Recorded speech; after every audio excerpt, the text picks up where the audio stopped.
Well, thank you for the invitation to participate in this seminar. I will share the session with Ismael Blanco. He's there. He's a PhD in politics, and his specialty is urban policies. And I am Joan Subirats. I am also a professor of political science here at the Faculty of Political Science, and also one of the researchers and founder, if you want, of the IGOB. IGOB is the Institute of Government and Public Policy. It's a university institute here in the Autonomous University, created, I think, I don't know, 10 years ago or something like that. 15 years ago. Well, 15 years ago. And we are more or less, devoted to the public policy analysis, public management. Our main fields of research are, urban policies, public management, internet and politics. We have a very good group in EGOB.net, in relationship with internet and politics. We work also in the issue of commons, peer-to-peer community-based creation. And we more or less also trying to do a very difficult task, that is to combine, academy excellence and with one A to the academic excellence, and with the other to the social movements, activities and also in the very local and specific scenario in Barcelona, for example. Well, we have prepared two main parts. The first one is a very, introductory approach to the public policy, assuming that you are not, a common background in politics, and just a few remarks in the public policy process. And afterwards, Ismael, more specifically in the policy change and policy innovation. We will make half an hour of debate at the end. If we are able to finish in 1 hour our explanation, and we think that it could be very good, to debate on your specific issues and interest. Well, a very typical, slide on politics: who gets what, when, and how. Politics is all the time related with cost and benefits, and how to distribute cost and benefits, and how to define winners and losers in every specific decision. It's a very short definition of politics, how to manage and how to deal with the distribution of cost and benefits, and how to define who win and who lose in every specific decision. I think at least for me, it's a useful definition. In that term, in that slide, I think we want to stress the idea that policy and politics, they are all the time mixing. It's very difficult to separate, to split politics and policy in a very clear situation. I mean, all the time we have the politic conflict inside the one specific policy, and at the same time to decide in the politics field, you have all the time to decide also in the policy issues, and this is it's not an easy field to how to define and to clarify the two main fields. This is a very famous, frame of Lowy, Theodore Lowy, in 1964. He wrote this article on politics and policies. There are someone that said that this is the most cited and the article that has been most cited in political science during all these years. No? Why? Because Lowy was formulated a very counterintuitive idea, that is, in rational terms, we all the time we think that politics, define policies. No, depending on your political ideology, you will have a different alternatives. You will decide and choose different alternatives in policy field. And Lowy expressed in the other sense, it's policy that determines politics.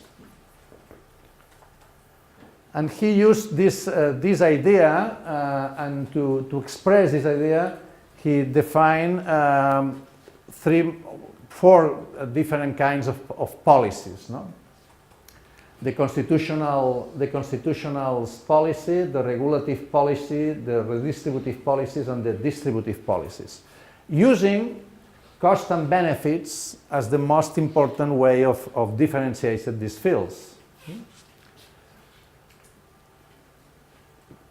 In the constitutional policies, they are related with electoral issues, constitutional frames, the most important decisions in the polity. No? You know that in English is very clear this differentiation between politics, that is the field of political parties, the political institutions, policies, they are related with health, education, environment, and polity, that is more or less the political system, the regime. No? Constitutional policies are related with the polity field, the polity sector. And in that sense, they are not very much controversial in social terms. They are not a clear fight on society, trying to define how we'll usually, how to involve in the conflict on electoral systems. The regulative policies, the typical situation, and that is that the costs are concentrated in very specific, sectors. No? For example, if you introduce a new regulation of air pollution, there are some specific, actors that could will be affected by this new regulation, and they will concentrate the cost to change of this regulation. And the benefits are very much diffused. It's not typical that the day after of the new regulation you go outside of your house and say, well, the air is much more clear. It's not very clear the connection between the cost and the benefits. In that sense, they are the typical, following Lowy, they are the typical policies that they are very difficult to implement, because you have the reaction of people who are affected negatively by this regulation, and you don't have the support of people who will benefit, because they are the aerial policies. Means that you have to build a coalition, able to defeat these very previsible reactions, and in that sense there are some authors saying that European Union, it's clear in that moment in the regulative policies, because you put the decision field away out of your local and national arenas, no? And in that sense, all the regulation is going to the European Union. This is the classical policy that they are the politics prefer, no? Because it's a clientelistic policy. No? It's very clear that if you build a new hospital or new sport facilities in one specific city, the clients of this facility they are very happy of that, and the costs, they are diffuse, no? It's depending of the budget, etc. And this is the classical pork barrel policy, no? And in that sense, following Lowy, it's not easy to define in an ideological bias the supporters and the people who will be against that decision, because the coalition could be very different in every specific case, no?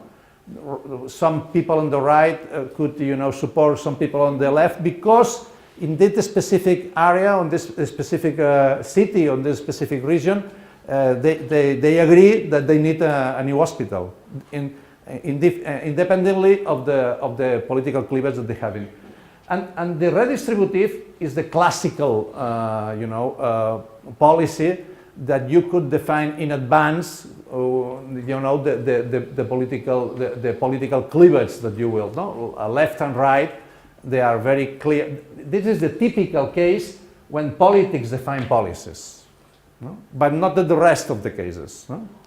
I think it's interesting, this idea, in order to understand how to, from social movement approach, no? For example, how to use this frame in order to understand and to prevent and to forecast the possible problems that you will confront in the future, no? Here you have the idea of the open policy making process, no? Trying to show this is the arena, no? That they are more important for us in order to understand the use and the capacity of research to be useful in this field, no? Policy actors. That is a very short definition of policy actors. The idea is persons, groups. You will have the PowerPoint afterwards. I mean, if you don't want to copy right now, no? Persons, groups, communities, organizations with interest in a decision-making process. This is the definition of. In that sense, it's important to understand that it's not always an institution or one organization is an actor, because it's depending of the internal conflicts that you have inside the institutions. It's important to understand that not always the Catalan government or the city council is an actor, because there are a lot of times there are internal cleavages, internal conflicts that that could be useful for you to discriminate. No? Also, the different position of these political actors, no? Could be political actors, bureaucratic actors, social actors, experts. And this is important for us in terms of the research. You know, what are the resources of the actors? Economic resources is a very important resource. Legal resources, that is the monopoly of legal resources that is typical of public actors. Cognitive resources is every time much more and more important because it's a resource for the actors. No? Using, for example, right now we are preparing a electoral candidature for the local government here in Barcelona. The name is Guanyem, and we are using a lot of research in terms of what happened in Seattle, in Berlin, in Paris, in New York, etc. In order to support our propositions in terms of research, in terms of knowledge, in terms of alternatives that can be used as a resource in the political debate. No? That it is impossible. No, it is not impossible, because you know that in Paris or in Berlin or in Seattle or in Porto Alegre that they are using this approach, and we can show you the results, etc. And the roles of the actors, no? Promoters, entrepreneurs, opponents, mediators, gatekeepers.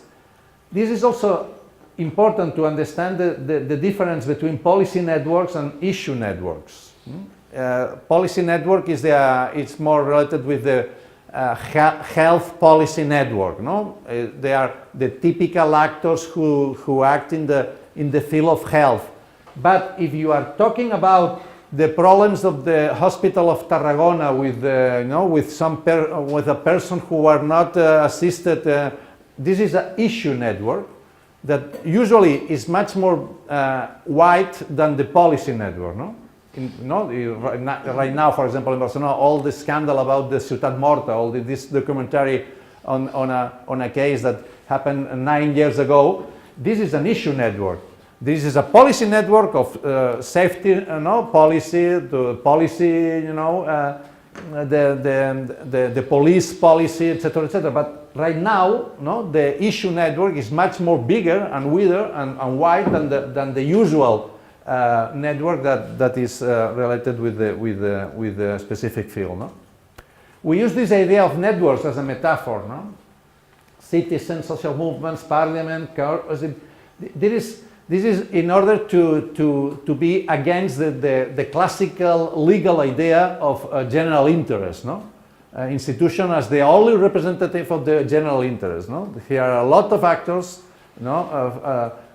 fighting one against the other in order to define their specific position in this area. No?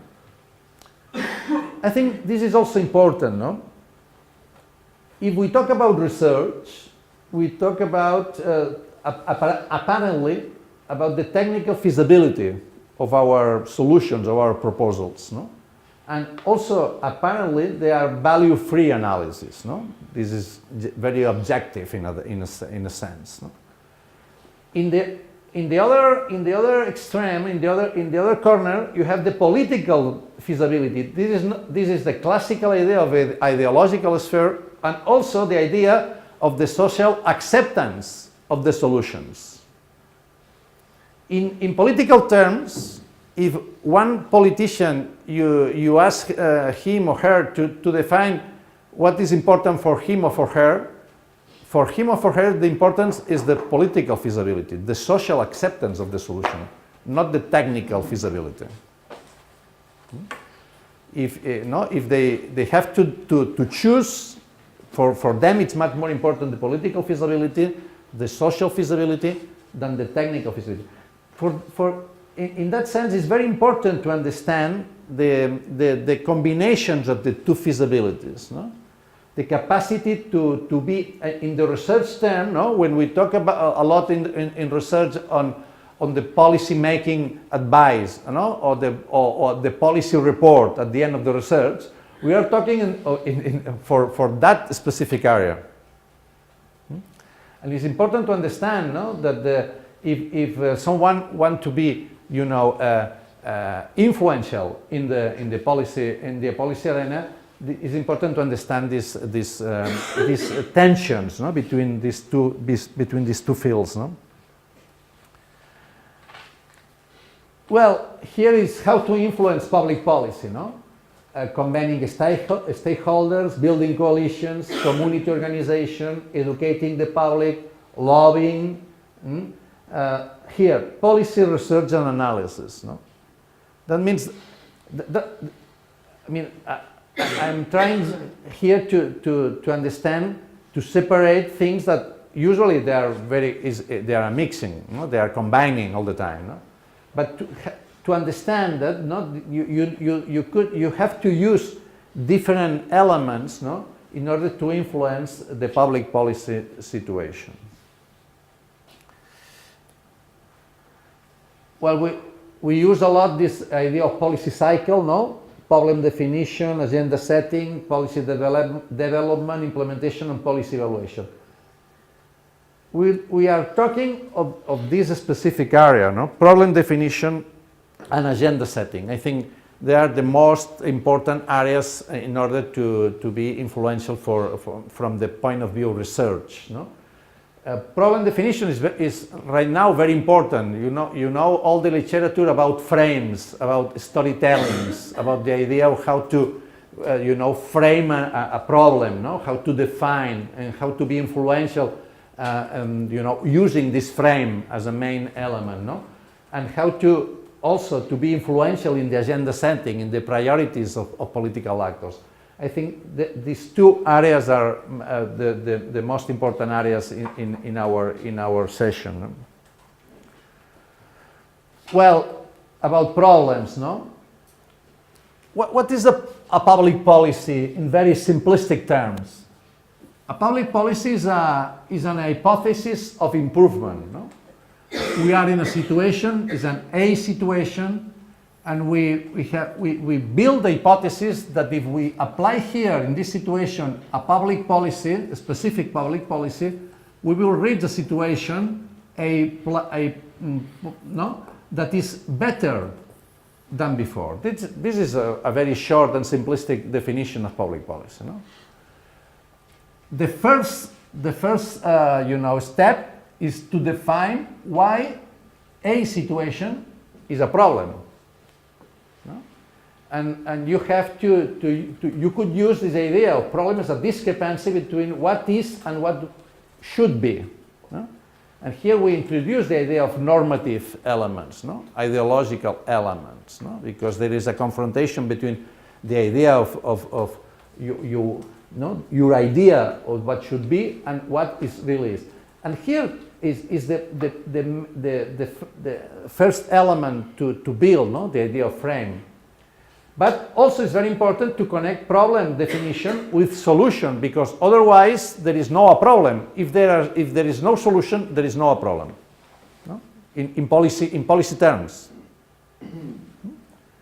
Solutions means improving starting points. No? Raise only problems that can be solved, at least in a very, if you are utopic ideas, you have to build at least the steps, no? to approaching the idea of utopia. Overcoming problem definition as discrepancy between wants and reality, problems as opportunity to improve. No? And this is, I think, very important in terms of policy report, in terms of the research. No? To define a problem means consider, check, and find alternative solutions. No? In order to define not only the technical feasibility, but also the social feasibility. No? I am finishing my part here. Agenda setting. No? This is a definition of a scenario, no? That is one of the authors that is very well known in terms of agenda setting. No? The definition of the alternatives is the supreme instrument of power. No? No? How do if you want to reach this situation, no? how to try to define alternatives and to overcome the groups that oppose, no? that typical change. No? I don't know if you know this idea of the three phases of power. No, this is the idea of the power of decision is A has power over B to the extent that he can get B to do something that B would not otherwise do. But also the idea of the capacity to block decisions, not only to introduce, no, and to force decisions, but to block decisions. No? The power of not decisions is also very important. And this is the Stephen Luke's approach, no? the radical approach that is more related with the idea of frames, no? To influence the way of people are looking the problems. No? If you could change these frames, you will also have the power to influence in decisions. No?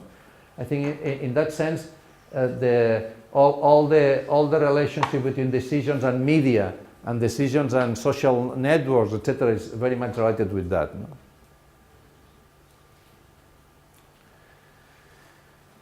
Well, how to overcoming, no, the power deficit? No, in some specific moments, no, the powerful groups lose their controls of the agenda, no, and in that. There is a window of opportunity window, no, to change the situation, no, in some specific moments, because there is Ismael will mention that, no, And there are specific moments that the combination, no, of opportunity window in terms of on political terms, and they are unavailable solutions. No, the combination of this situation create the opportunity window to change the arena. No? Ismael, your turn. Passat. No, just perfect.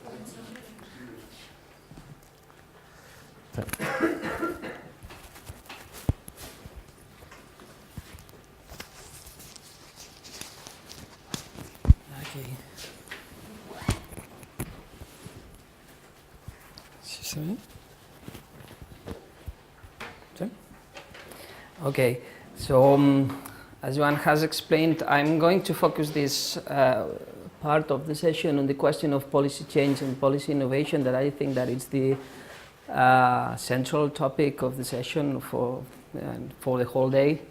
And I am going to, with regards to this question of policy change, policy innovation, well, you will see that I will use these two concepts as synonyms, although they put the accent in slightly different things, as I will explain later.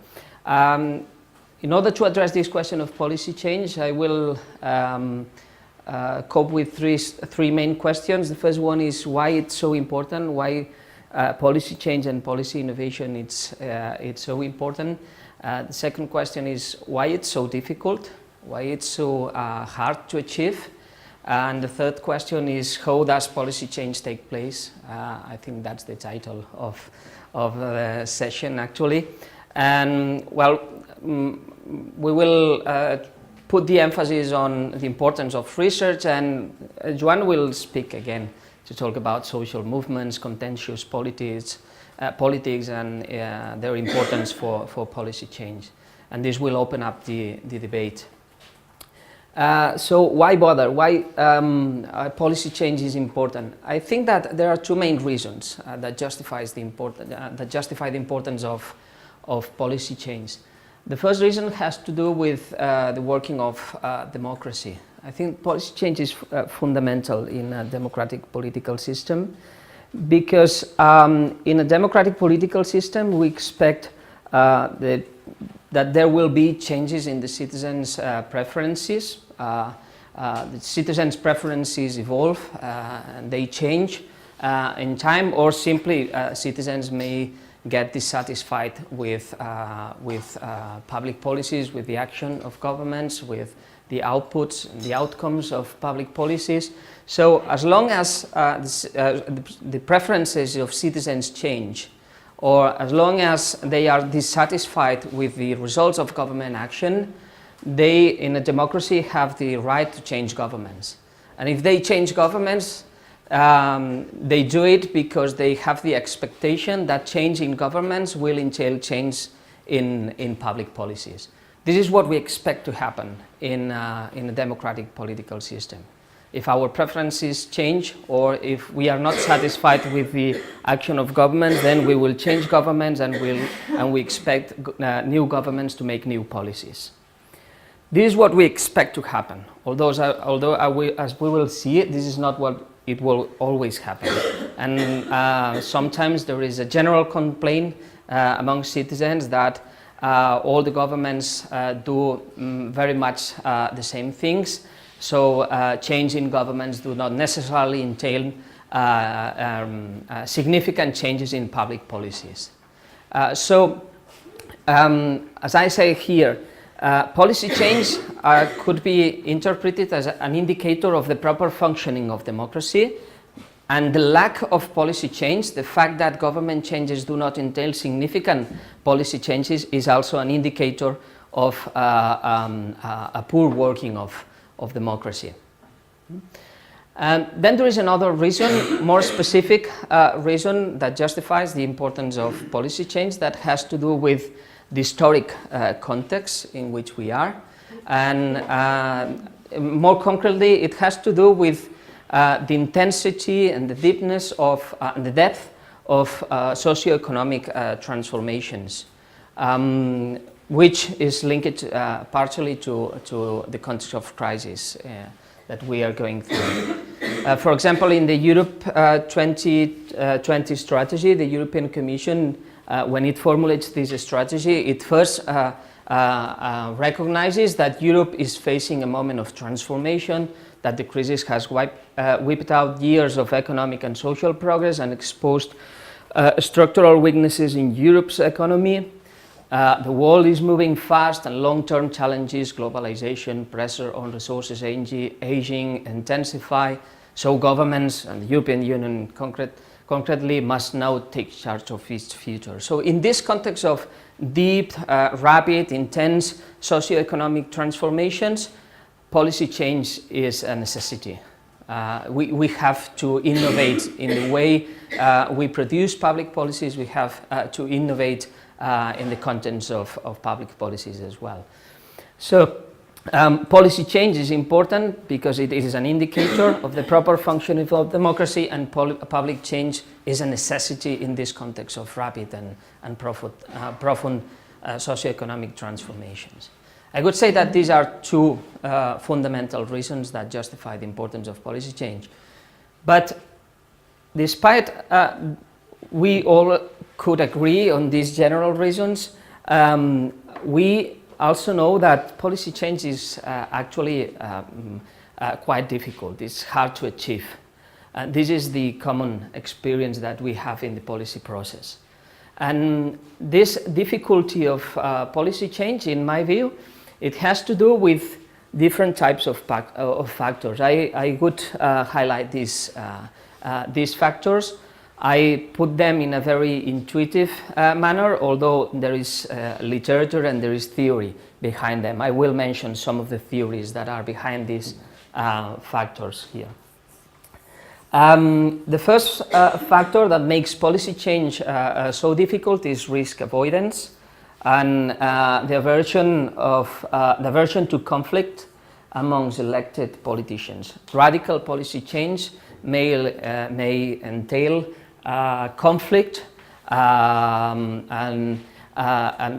politicians do not like conflict in general, especially in situations like Joan has said, in which policy changes imply or entail concentrated costs among certain social groups that will react negatively against those policy decisions, and in situations in which the general public, we cannot expect the general public to react positively and to mobilize to support those decisions. Especially in these situations, politicians tend to avoid radical policy change. Then there is another reason, that is agency capture. It has to do with the idea of policy networks that Joan has already pointed out. It is the idea that public policies tend to be captured by powerful actors that control key resources, like Joan has said, resources like information, knowledge, expertise, social bonds, prestige, of course, money, etc. So these powerful actors who control these key resources in every policy area, in every policy field, they tend to have an interest in the maintenance of the status quo, and they react against radical changes in the public policies. As long as they are powerful actors, they can block radical policy changes. They can prevent radical policy changes to happen. We could put many examples here. You could think of many examples on this matter. I was thinking, for example, in the topic of the mortgage legislation in Spain, which is so difficult to change precisely because there are some very powerful actors who react and who block radical changes in the legislation in these areas we have seen in recent years.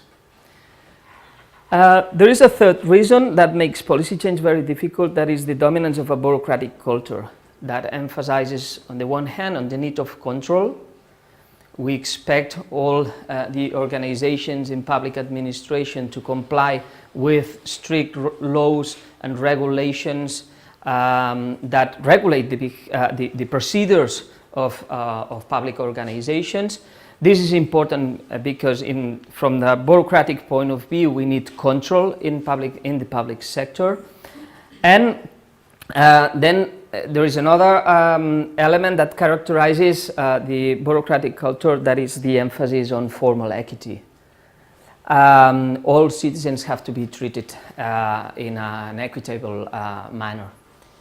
In a way, policy innovation, policy change challenges control and formal equity.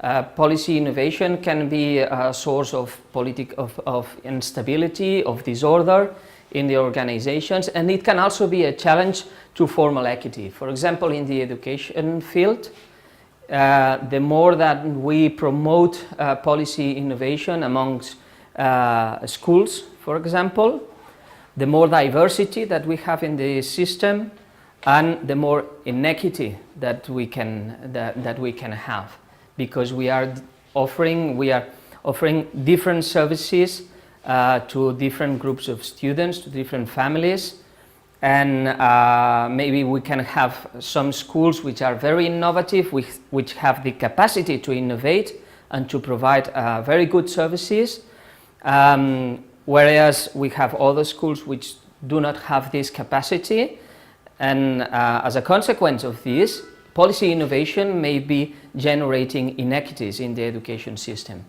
which is something unacceptable from a bureaucratic point of view. So policy innovation is not always good. It has some risks. And finally, the limits of knowledge.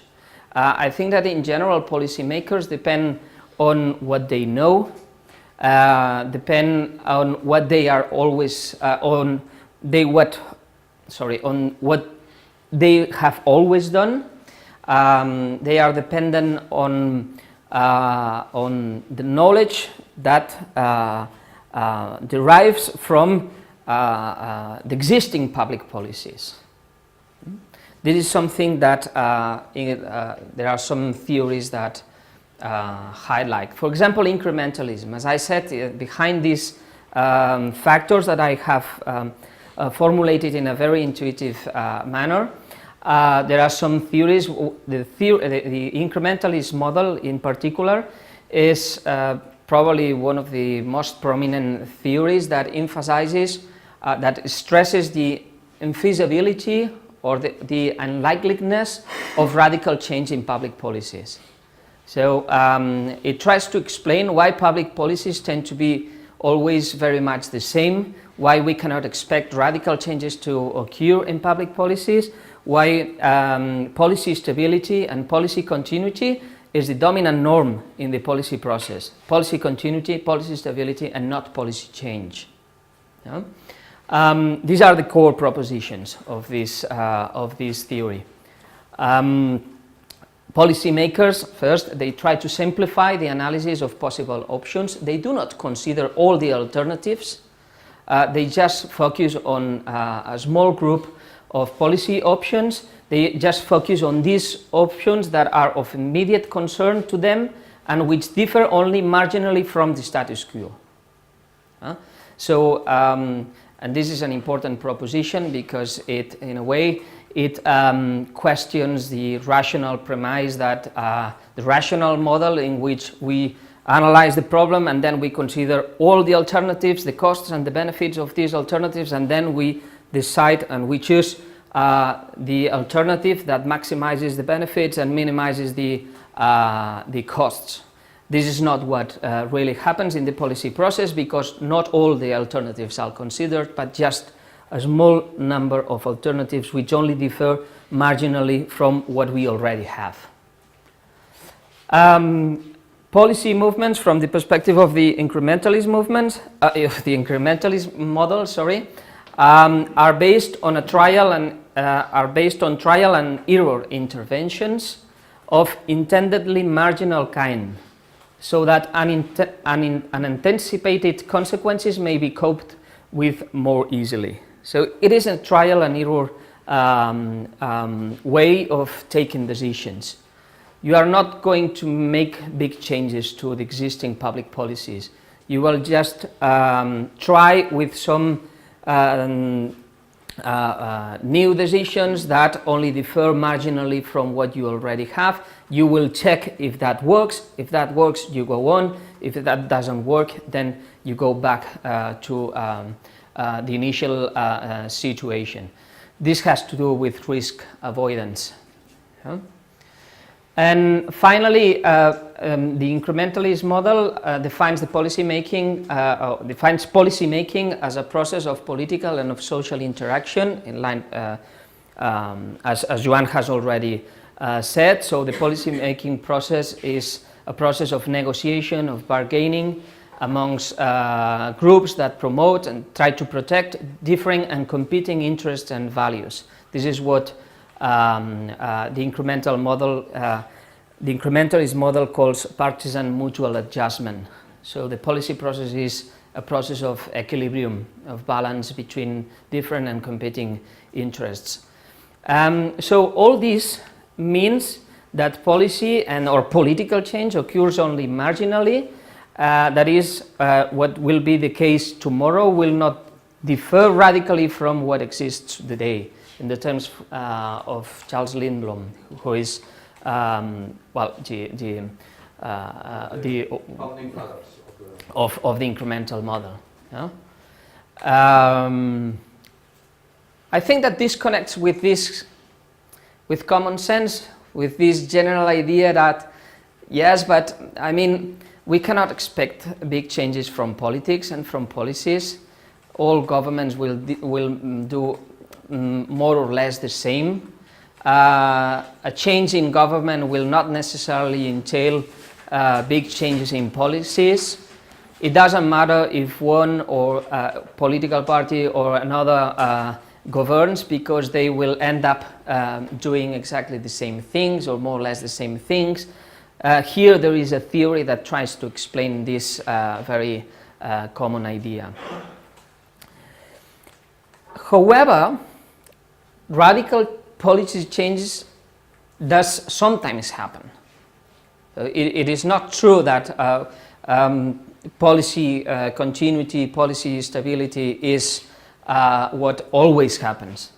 We could think of examples of radical changes in the orientation of legislation, in the orientation of regulations, in the orientation of public policies in general. The legislation of homosexual marriage, for example, here in Spain, it could be an example of a radical change in the orientation of legislation, of public policies. So how these radical changes take place, how policy innovations emerge, this is something that the incrementalist model cannot explain, because it is much more focused on explaining policy stability and policy continuity. So it doesn't give, so the incrementalist model doesn't provide us with the analytical tools to understand how and why policy innovations emerge, or radical changes take place. Here I am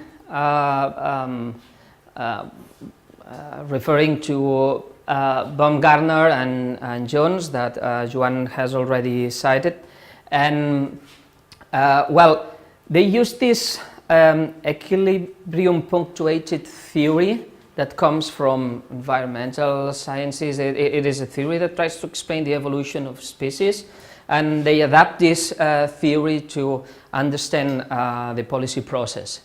And they explain that the policy process tends to feature long periods of incremental change. So they do not disagree with Lindblom and the incrementalist model. They accept that most of policies, most of the time, are characterized by stability, by continuity, but these long periods of incremental change, they tend to be interrupted. They are sometimes interrupted by brief periods of major policy change, of radical change. They try to explain why this happened, how this happened.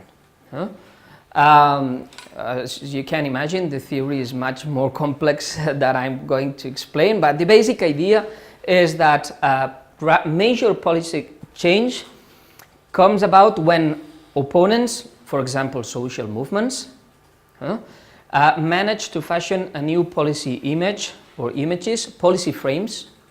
The dominant, so these opponents, for example, social movements, are able to manage the dominant problem definitions and the dominant definition of the alternatives with regard to a certain problem. They challenge these policy images, these policy frames that dominate in a policy area, in a policy field, by exploiting the multiple venues of the political system. They go to the court, for example. They are able to influence the media. They manage to get the support of a political party in the parliament, etc. So if they are able to exploit these multiple venues of the political system, they can be they can challenge these dominant policy frames, and they can push forward the solutions, these new solutions that they propose, and they can promote these radical policy changes. I think that this theory by Kingdom, it explains quite well how and when policy change takes place. It has to do with the punctuated equilibrium theory. The core idea of Kingdom is that in the policy process we can find different streams that operate in parallel to each other. They are independent streams that at some point they can come together, they can converge. And when there is this convergence of these streams, an opportunity window, a policy window opens. And the policy entrepreneurs have to be able to make the most of this policy window, of this opportunity window, to push forward their problems and the solutions that they propose. These streams are the problem stream, which has to do with the definition of problems, which are the problems that we have to address, how we define them. This problem stream is affected by, for example, the emergence of crisis. A crisis may change the idea that we have on a problem. It has to do with changes in the scales of problems. Focusing events may change our conception of problems, may bring our attention to certain dimensions of the problems that we had misconsidered or we had ignored until then, etc. In that sense, for example, here if you use the Podemos party, and you put here, you will see a lot of things. For example, in terms of problem stream, Podemos is using, the combination of very different kind of problems right now in the political scenario in Spain, corruption, institutional crisis, economic crisis, unemployment. All the problem stream is very important. At the same time, they are able to change the political stream. They are not using left and right cleavage. They use the idea of 99%, 1%, the caste idea. They are all people is against, the elite. And in that sense, they broke the political cleavage. The typical political cleavage in Spain is left and right, and Partido Popular and Partido Socialista, using the. And in the terms of policy stream, they have some problems, to present a new policy stream. But at least they use the idea, for example, the not acceptance of the debt, like Syriza, as one of the main elements, that could be the key to change the frame of the crisis, and in that sense this policy window is open, and the main element to attack Podemos is in the policy stream. no, they could be able or not to answer, no, the problem. No? But they are trying to use, for example, scientific evidence. They are always mention the experts, why the experts say that that it supports their political. Experts, but,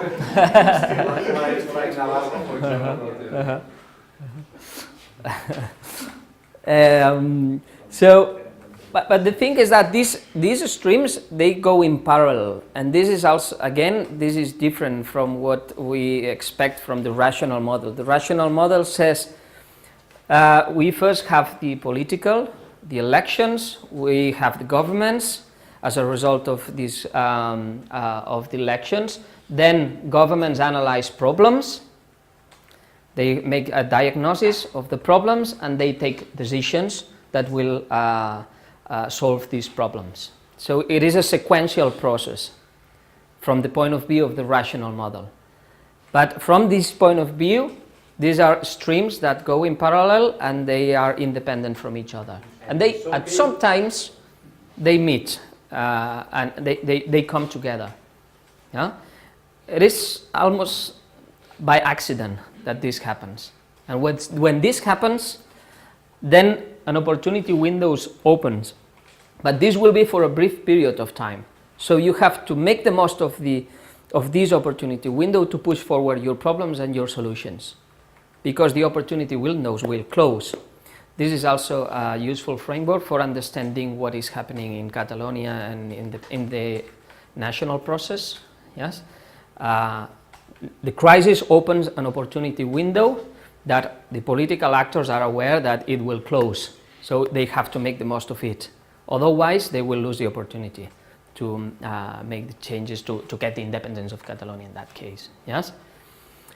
So I like also this concept of the policy entrepreneur, which, according to Kindon, lies in wait in and around government with their solutions already in hand, waiting for problems to float by to which they can attach their solutions, waiting for a development in the political stream they can use to their advantage.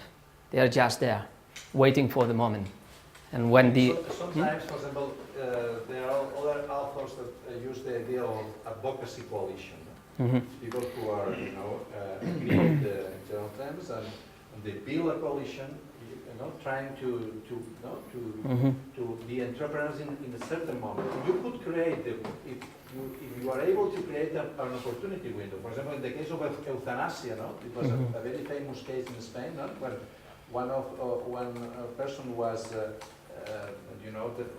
decided to kill himself, and they prepare all the scenario to create, the moment, the political moment, the momentum to press for the recognition of euthanasia as a right.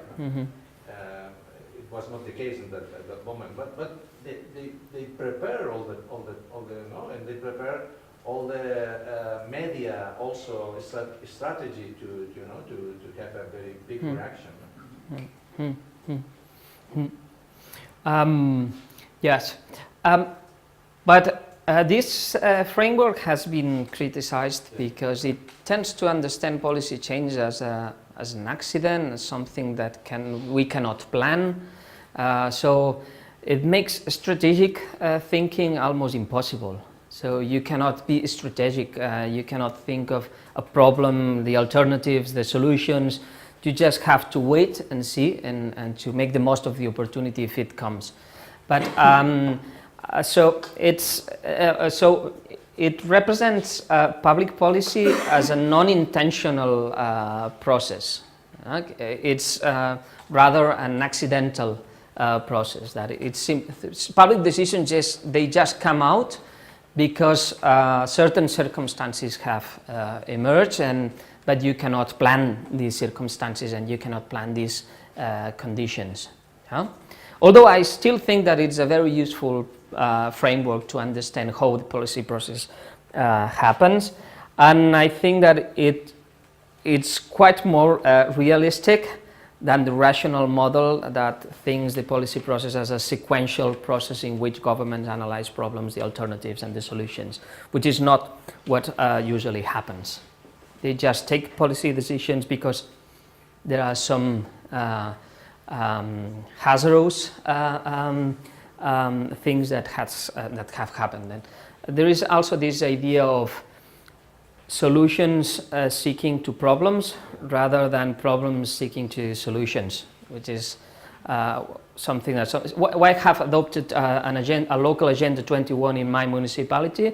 Is it because I have made an in-depth analysis of the environmental problems of my municipality, and as a consequence of this I think that a local agenda 21 is what I need? Or is it simply because local agendas 21 are just floating in the air and I have thought, well, I could use this in order to get funding for making certain public policy and for organizing a department and for, yes? So solutions not always, problems not always seek for solutions, but it's sometimes the contrary, the opposite way. I think that these kind of theories help us to understand this chaotic nature of the policy process. Amongst others, there are other theories, of course, but I think this one is quite clear. So, partly as a response to this idea of policy innovation and policy change as an accident, well,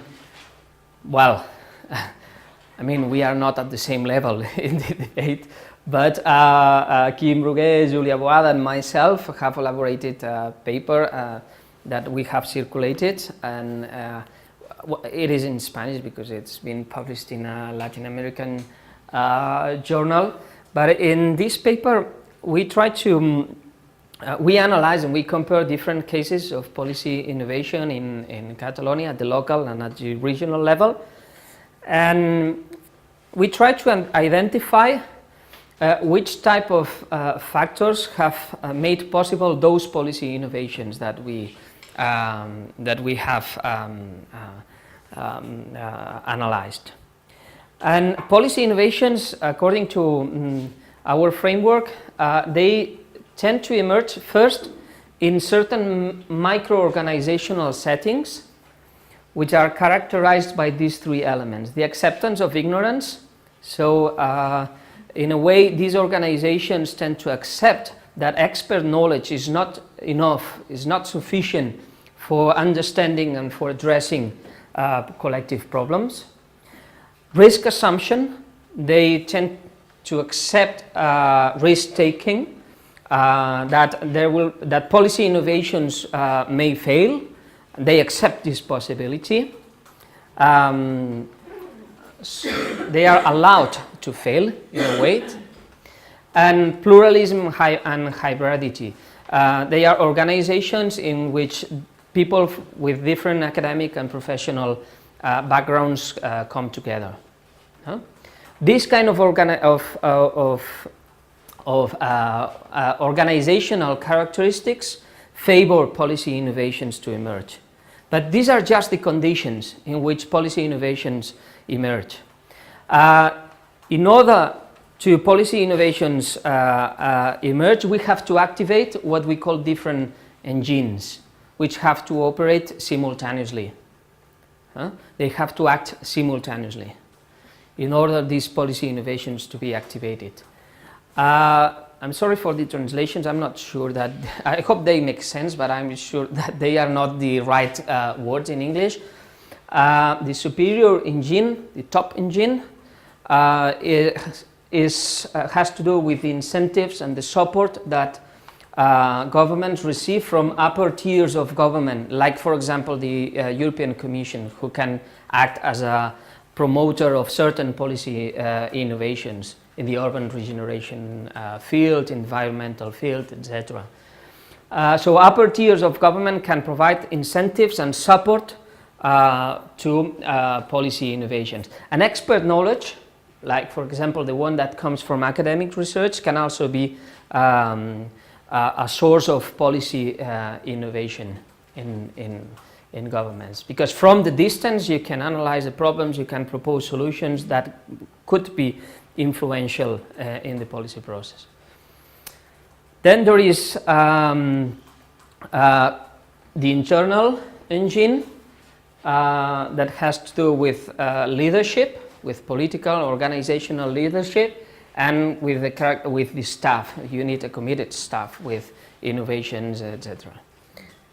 The lateral engine, which are horizontal networks of exchange and mutual learning, for example, between city councils that can share their experiences, can share information, can share knowledge. This can also be a source of innovation. And finally, the external engine, social mobilization, etc., and social innovation. I will finish right now. And social innovation is also a source of public sector innovation. So I think that there might be a positive, a reciprocal relation between public sector innovations and social innovations. In order to policy innovation emerge, you need these conditions and you need all these engines acting simultaneously.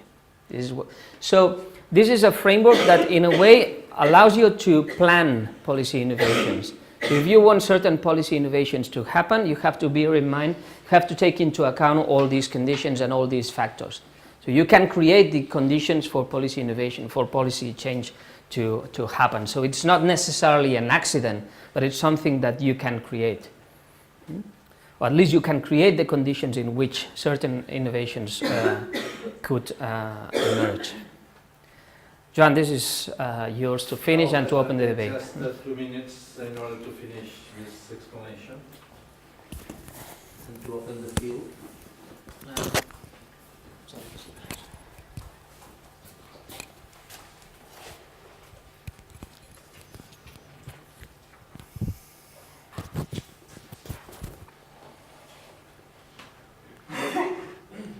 Sidney Tarrow is with Donatella Della Porta and other authors. They are the most influential authors in social movements and public policy. Sidney Tarrow talk about contentious politics. Occurs when ordinary people join forces in confrontation, etc. And it's important when we talk about new or unaccepted claims. I think this is a very important element in terms of how to raise the voice of people who are not listen from political institutions. This is very important. For example, one of the key elements in the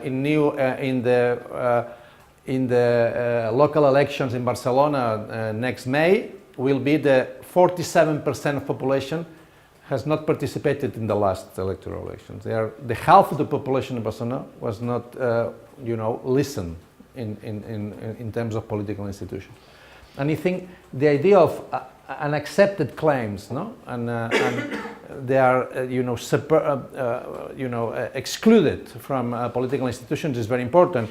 For example, one of the main sources of new electors for Podemos came from the abstentionist side. People who are not, could not be able to participate in, or they are not listening. I think that this is important. The idea of identity in culture, in social movements, how to build this idea of identity of the movement, and I think all the elements of ideas, culture, identity has to be with frames, with the way of organizing things and to present as a problem, and I think also is very important in terms of new social movements. The idea of these political opportunity structures could be used for different actors, not only for social movements, but also for elites. Naomi Klein and all the idea of the shock doctrine, how to use the crisis, to impose certain positions. well, this idea of contentious politics that is very, very much related with all this topic, no? And I will finish, well, this is just a mention. We are working a lot of the relationship between internet and politics. And I think it's very important to understand what happened, not only with the Indignados movement and Yo Soy 132 in Mexico, Gezi Park, Pase Libre, no? All the movements that they are confronting with the idea of collective action, no? There is an author who talks about connective action, no? And it's different from the idea of collective action. It's impossible to talk with the 15M movement because there is no speaker, there is no real movement. It was an event, not a movement. No? And this event created the situation of social movements. No? In this sense, the importance of internet in order to change the scenario and to change the resources of political actors and social movements is very important. No? In both terms, if you see, for example, the position of Podemos in social networks, in Facebook, in Twitter, in YouTube, is amazing. The distance between Podemos and the rest of political parties. Amazing. That means that, you know, for example, Pablo Iglesias have 800,000 followers, and Pedro Sánchez or Rajoy have, you know, 150,000 followers, and 500,000 of difference between, in Facebook also, in visions of YouTube, and they are able to create this. In Spanish we talk about multicapa, no? The idea of using different elements, layers, no? of influence, no? And my last slide is this: social movements participation strategies. We usually talk in terms of public policy and social movements. We talk a lot about incidents, that is lobbying to public institutions, and resistance to public policies. No? That the typical combining of situations in social movements were more or less related with these two classical elements of the strategies of social movements, no? The combination of incidents and resistance. The new element that is emerging is the idea of the capacity to build your own solution to collective problems using your own resources and using the new resources that the internet created. For example, Som Energia, I don't know if you know this new group, no? Som Energia, that means we are energy, no? Is the answer. Som Energia is a cooperative created by environmental activists that are trying to change the energy policy. They created also momentums to react against the public policy in the field of energy, but at the same time they were able to create a cooperative that distribute energy in confrontation with Endesa and with the main companies, energy companies.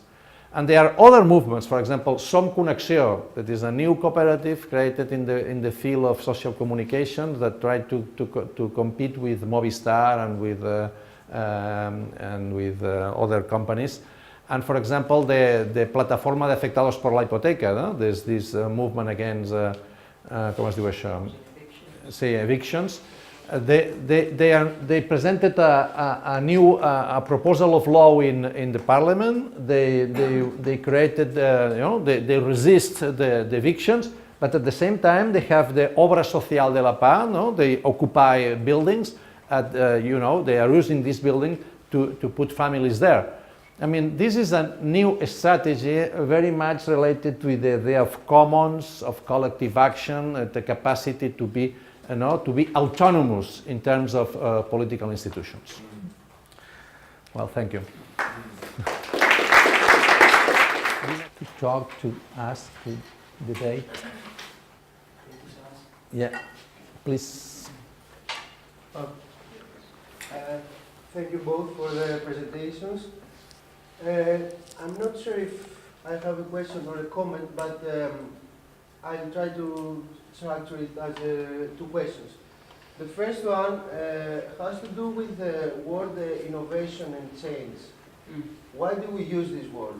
And because what I want to say is that there is a constant change of policies, if I understand it correctly. For example, the policies in the European Union, they are completely different than they used to be 20 years ago, maybe even 5 years ago, for example, on environmental politics. So the word innovation in a way shows that there is something going somewhere that is good. So I'm not sure if this is the way that policies actually change all the time. And this has to do with the actors, because you said that there are different actors and with power structures and relation. So I want you to elaborate a bit more on that. And the second question has to do with the final slide that we saw about this triangle. I'm not pretty sure if this is a new strategy, the dissidence, as you call it. Why do you say that this is something like a new strategy that has to do with the commons and this stuff? For example, weren't they big organizations during the civil war in Spain? Like, yeah, that's true. The social movements, or what they were called social movements, they organize themselves in a way completely different to the dominant one? Why do we say that this is something new? What's the new that they bring? Thanks. If it's all right for you, we can take two and then do you want to? Yeah. So we can join it together. Sure. Short version of the question is, what about scale, I suppose? Yeah. The long version is, why did the scientific community and the environmental community totally fail to see that international climate action was going to be a total failure from the very beginning, right? Diffuse costs, concentrated costs, super diffuse benefits. When in fact, all the innovation happens at the municipal scale, at least I can say in the United States. Radical policy changes are occurring in cities because they can concentrate benefits and build infrastructure and these kinds of things, right? So I guess, what is it about the problem that constitutes the scale of action and the possibilities? And theoretically, how would this have been predicted more effectively than wasting years of time and energy, at least in the scientific community? Vols començar tu per la innovació? Yes, well, on question of change and innovation, yes, I've said that I was going to use them as synonyms, although I recognize that there were some slight differences. I agree with your interpretation that, well, actually, these are two strands of the literature. Literature on policy change is, I would say, there is much more analytical, so it does not have this normative orientation. It simply tries to understand the magnitude of policy changes and when incremental change or radical changes are expected to occur. Whereas the literature on policy innovation and in general the political discourses on policy innovations is much more normative literature that tends to have a positive perspective on changes and on innovations. So yes, I agree with this interpretation. Although I think that we should put them in relation to each other, especially when we talk about policy innovation, we should recognize that there is a strand of the literature on policy change that comes from the 60s that has always emphasized the difficulty of radical policy change. So in a way, what I would say is that the literature on policy innovation should take into account the factors that make policy change so difficult. Otherwise, the theory on policy innovation might be flawed. Well, I think that we can relate them and they have something to do to each other, but they are definitely two different strands of the literature with different perspectives on what change means. Yeah, in answering your question, I agree with you in the sense that in that sense, and you are using an idea that I share, that in Spain, before the Spanish Civil War, it was a lot of experience of that kind. The problem is that between the Spanish Civil War and now, there is the big element of welfare state and the position of the state and the capacity to the state. I don't know if you, I don't know if you could be able to see the documentary film of Kel Loach, The Spirit of 45. And this is a change in sense that after the capacity of social innovation before the Spanish Civil War was created with the lack of capacity of delivery or provision of the state in order to solve the collective problems. And afterwards, right now we are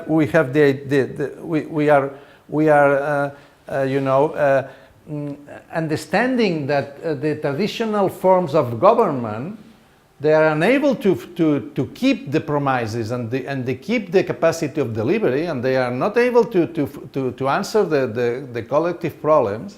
And the main strategies to make the evolution to the market of this the participatory society in Holland, the big society in UK, all that idea and the use of social innovation and entrepreneurial, all the literature of that, and the program of Europe 2020 is full of innovation.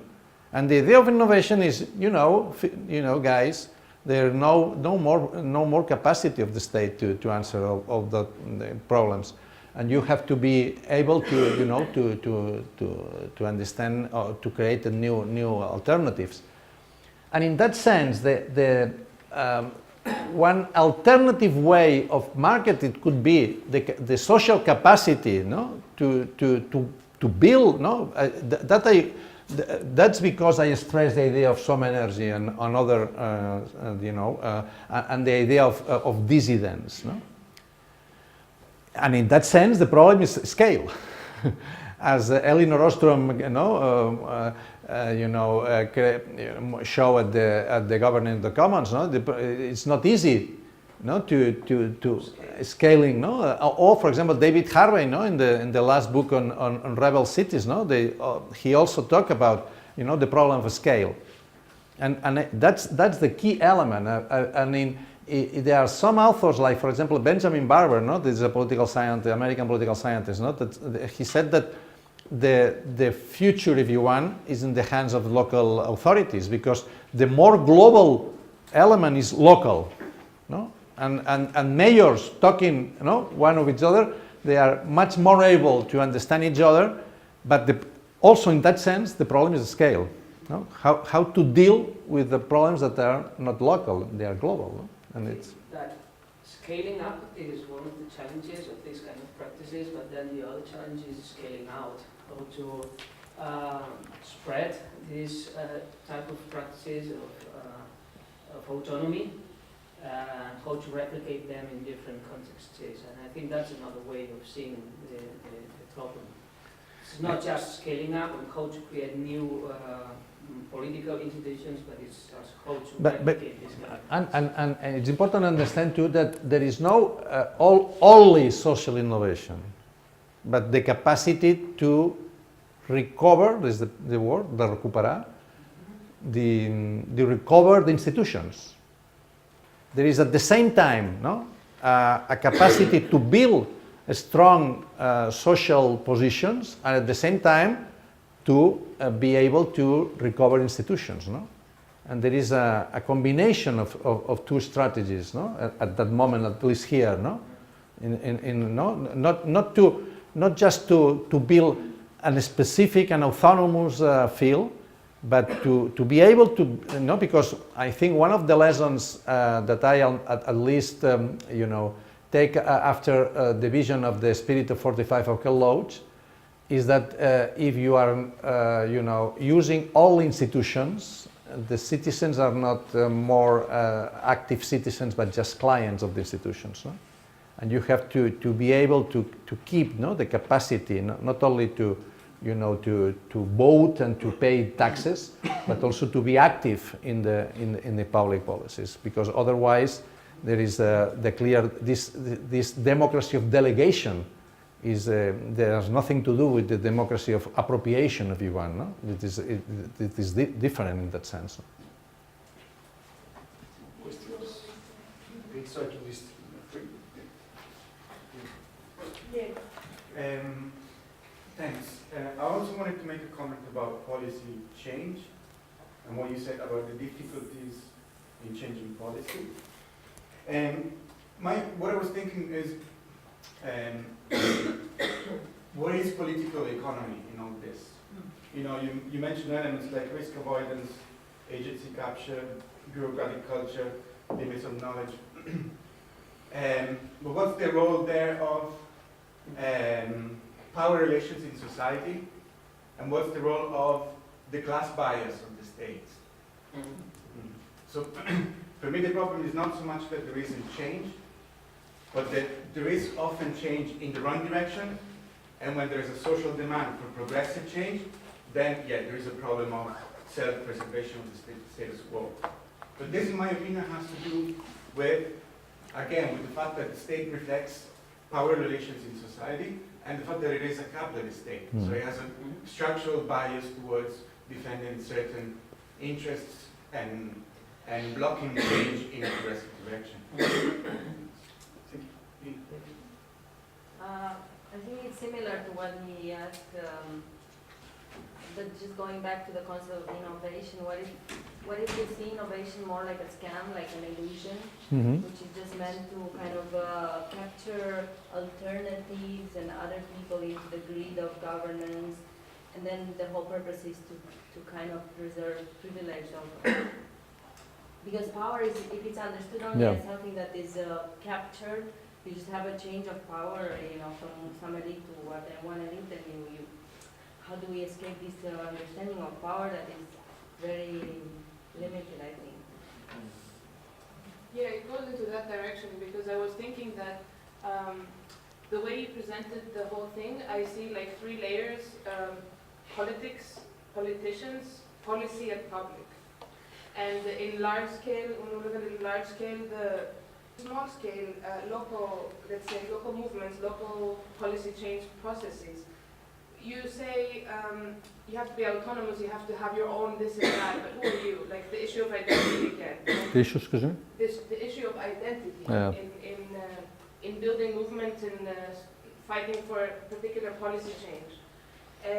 And with this new dissidence element, for example, you mentioned internet as a tool, as an important tool, but who are we excluding? Because I know many people that don't use internet because, you know, they don't have computers, or they don't speak English, or they don't want to spend their time in front of computers.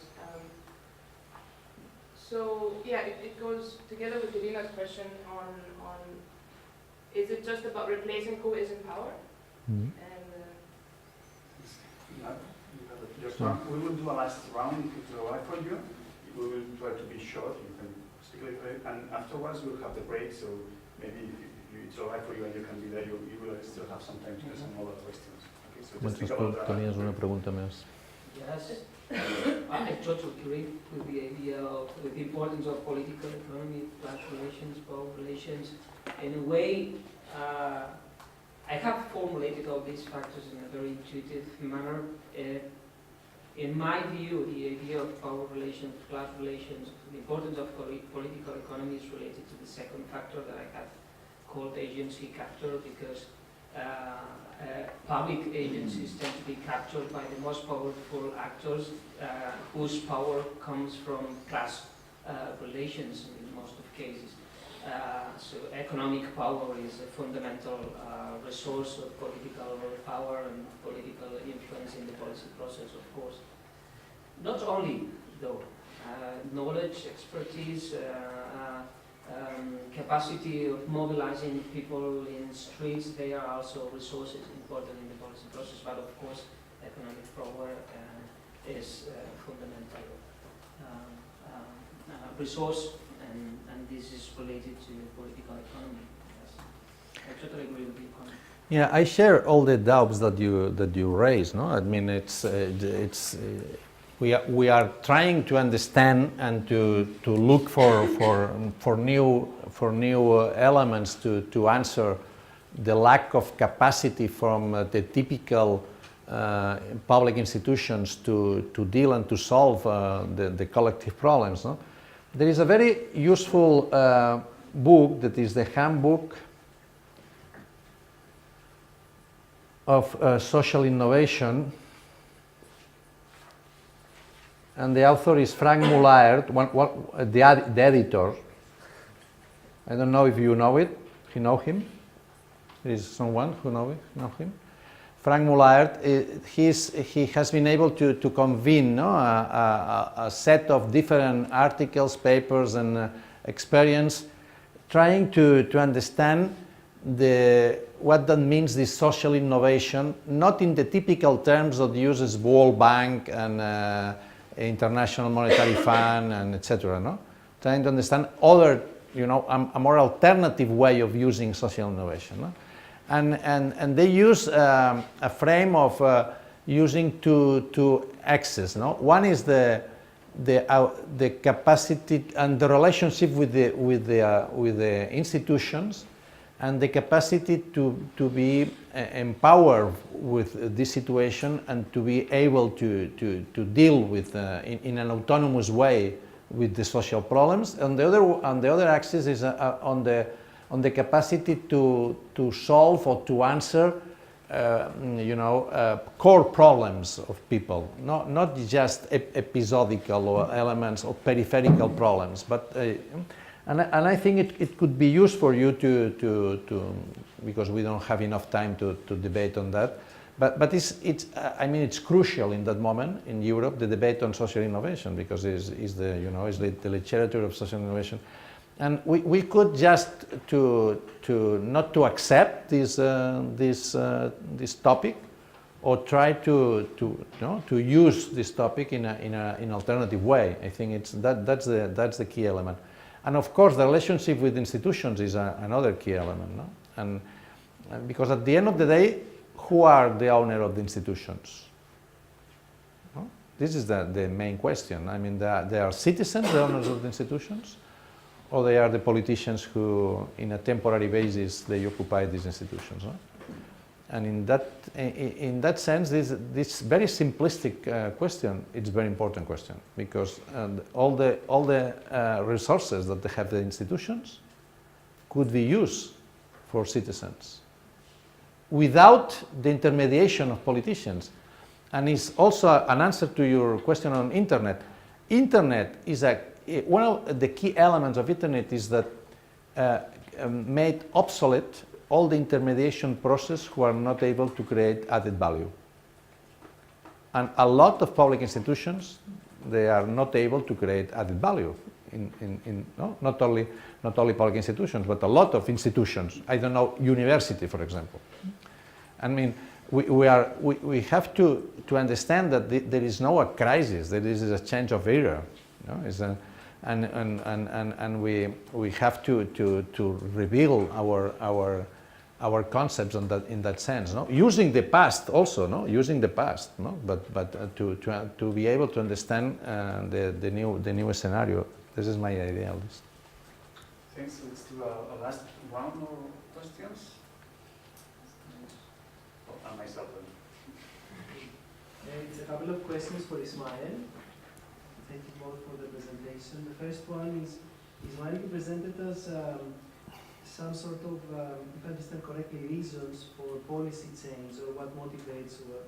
And I wonder, how about the quest for social justice as an engine to policy change, no? Whether you would think this could be one of the, another reason. And the second one is more factual. It's about your own paper. You spoke about micro-organizational settings as the places where this sort of innovations occur. I was just wondering what sort of settings, if you have examples. So. ¿Y tú?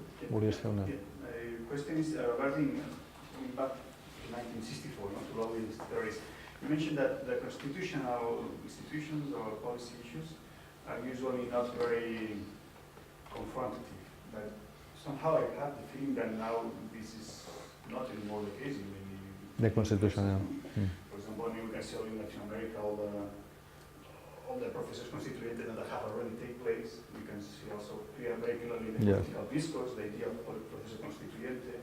But at the same time, if I change the scale and going to the European Union, I see like a closure of constitutional settings. So it's a little bit more positive. As for the questions, I have to say, I have to confess that this is the first way I pose the reasons for policy change in this manner. So it's a very preliminary reflection on the reasons that justify the need for policy change. I could add the quest for social justice as well. So I agree the comment, because it makes me think that I could enlarge this framework by adding new elements to it. And so you would have to think on the implications of adding that for the rest of the model. I will think on that, but yes, yes. I have never elaborated this in this way, but I was just trying, when I was preparing the presentation, I was just trying to think about the emphasis that you yourselves have put in the question of policy change, and I was trying to understand why policy change, why should we bother, why should we bother about this issue, and why does it matter? And so in a very intuitive manner, I thought that these were two important reasons, but yes, I think that this would deserve more elaboration. As for the organizational settings, in our paper we analyze different cases of what we call policy innovation. There is, for example, one program for the rehabilitation of disadvantaged neighborhoods, disadvantaged urban areas in Catalonia, the Llei de Barris, the neighborhoods law. It was enacted in 2004. I think it was a clear example of policy innovation, because for the first time in Catalonia we had an urban policy conducted by the regional government and not by the local governments, which was what always had happened here in this country. There is this permanent confusion between urban policy and local policies and local governments.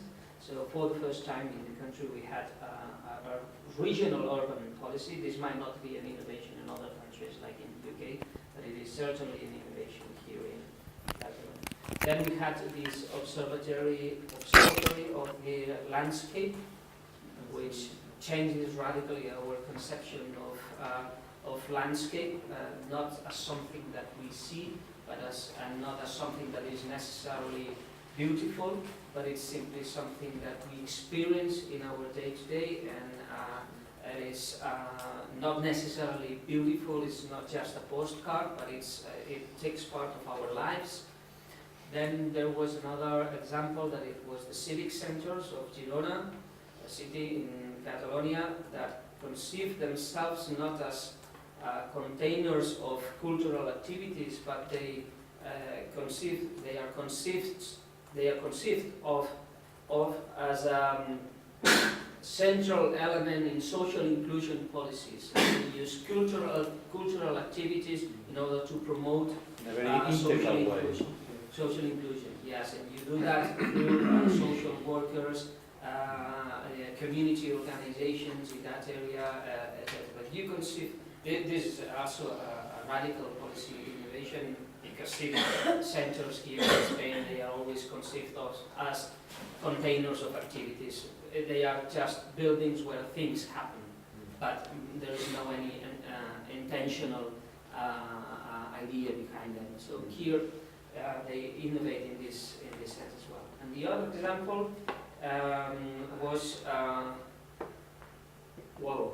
the translation. I think that it's the super blocks areas. This idea that Las superillas. superillas. For example, Yeah. Sí. yeah, these are big parts of the city which basically are rethought in terms of improving the life of people there, and for example, closing the access of cars. Yeah, if you see the map of Barcelona, the typical situation in the Ensanche, no, is like that, no. And the idea is to just put the mobility of the cars here and to close all the, no, and they create the big blow, no, the super isla, no, super manzana, no. And every 9 blocks there is one block. No? That's the main idea. This is promoted by the Urban Ecology Agency in Barcelona. Yes, and I think that in their website, I think that the word that they use to translate it is superblocks. Well, but anyway, I think as for the example that you were asking for, the civic centers, for example, are an organizational setting where policy innovations emerge. Yes, because there you can bring together social workers, staff from the cultural department, staff from the education department. You bring together people with different professional backgrounds, but in the civic centers you can also find community organizations, so people with very different backgrounds. Even you can find people who are not organized and who are just there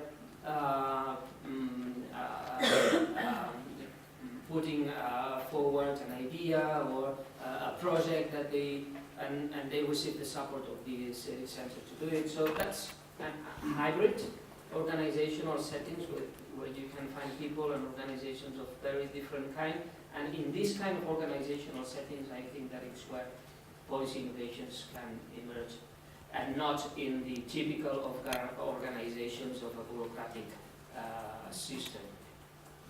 And in terms of constitutional, I agree with you that it's very different the situation in 1964 right now. I mean, the problem right now is the constitutional bases are not answering the new scenario. I mean, there is a crisis of the constitutional settings. In that sense, constitutional policies are also contentious, because if you follow Piketty and all the debate about inequality, no, all the literature and the frame of democracies, you know, it's ringing, no? And in that sense, that's why we talk a lot about constitutional process and constituent, no, and in castellano is deconstituyente and constituyente, no, against the constitutional basis situation right now and the new agreement on the new constitutional basis. And in that sense that you're right, I mean, in that moment they are... That's of the origin of the Constitution. Yeah, exactly. But here at least, this is the... Of the transition. Exactly. We are in the second transition in that sense, exactly. Okay. So, thanks very much. Thanks for both of you for the presentation.